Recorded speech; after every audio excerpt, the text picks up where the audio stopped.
Wireless charging has been around for a long time, but it has taken a while to catch on for phones.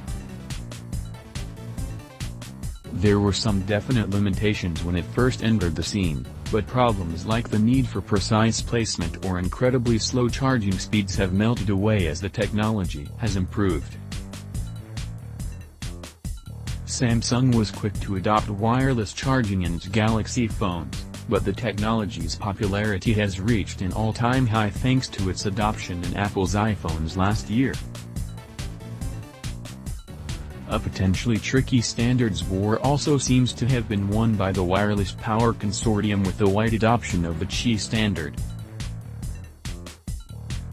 We've been big fans of wireless charging for a few years now. Not having to fumble around with a cable when you want to charge up your phone's battery is great, especially if it's dark and you're trying to avoid waking your partner.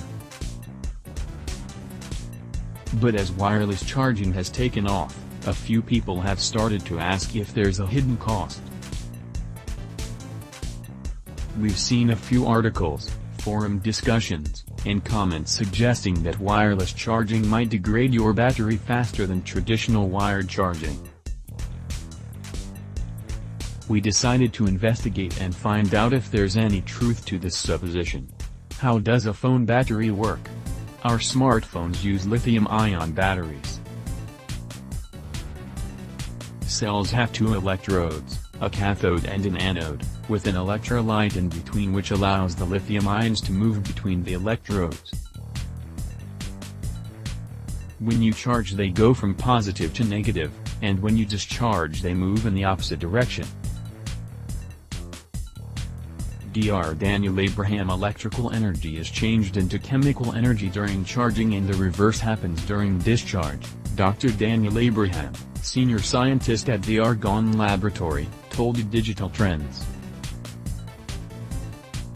The battery manufacturer decides how much energy can be stored in the cell, and that determines how much energy you have available to use.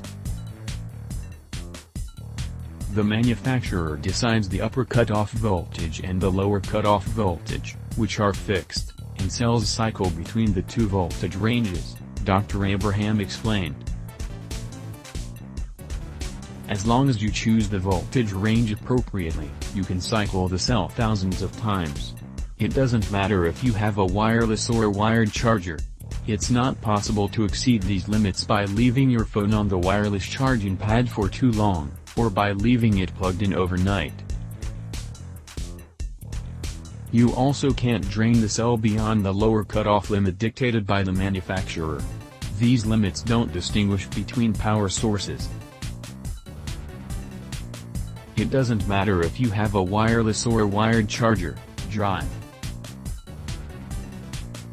Abraham said. You won't be able to overcharge or overdischarge a cell.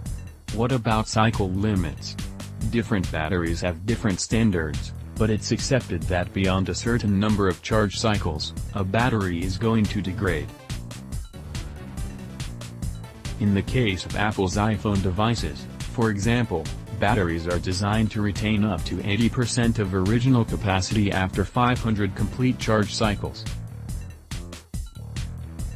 One of the criticisms leveled at wireless charging, as explained in this ZDNet article, is that when phones charge via the cable the battery gets a rest, but when they charge on a wireless charging pad it doesn't.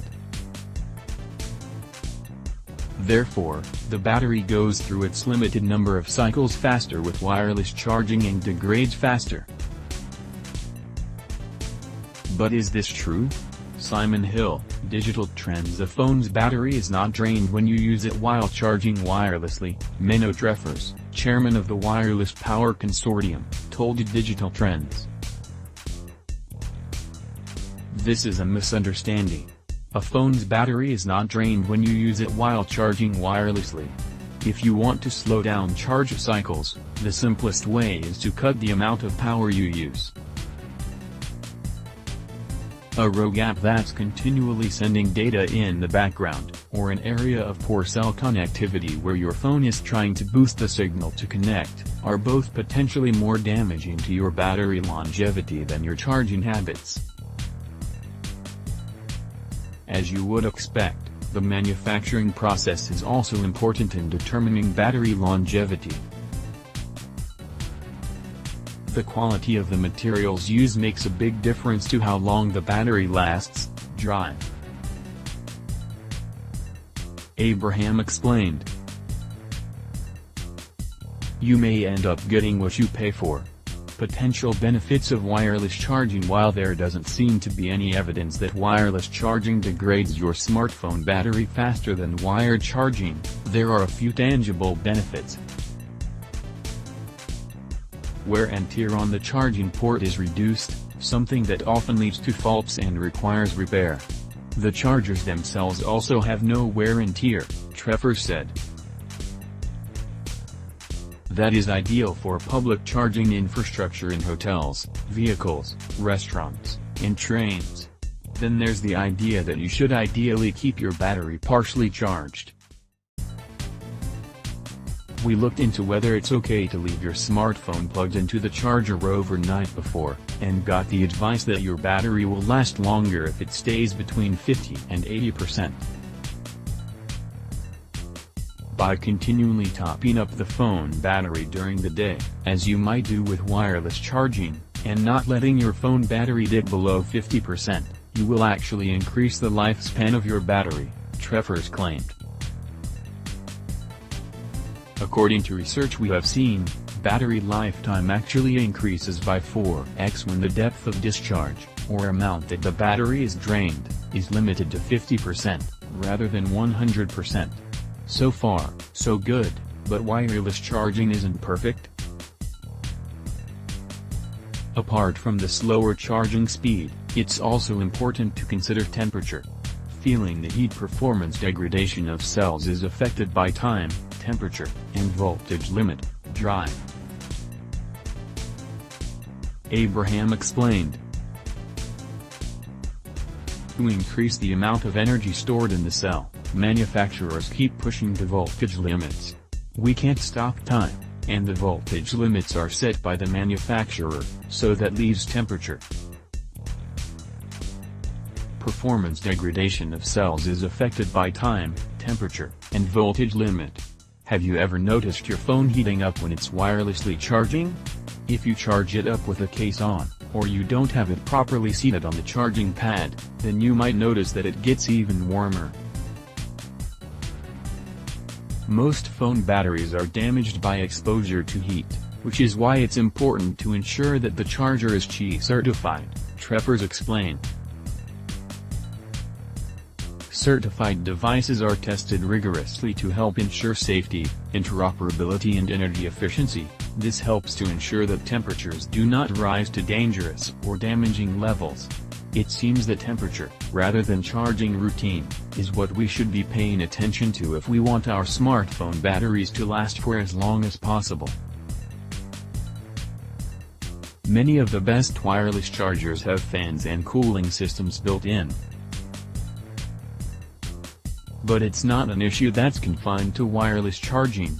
You probably notice your phone heating up when it's plugged in too. Amazon. If you're concerned, then don't leave your phone sitting in direct sunlight on the windowsill or in a hot car. Don't use your phone to play a graphically intensive game while it's plugged in and charging. And don't use uncertified wireless charging pads or wired chargers. Ultimately, much depends on the manufacture process, the settings that phone makers select, and how you use your phone, but as charging speeds and battery capacity are pushed ever higher, battery longevity may be a casualty. We've noticed that fast charging via wired chargers, technology that is getting speedier all the time, can make your phone very hot, which can't be good for the battery, but that's another question. As for this one, the short answer is no, wireless charging does not degrade your battery faster. Editor's recommendations.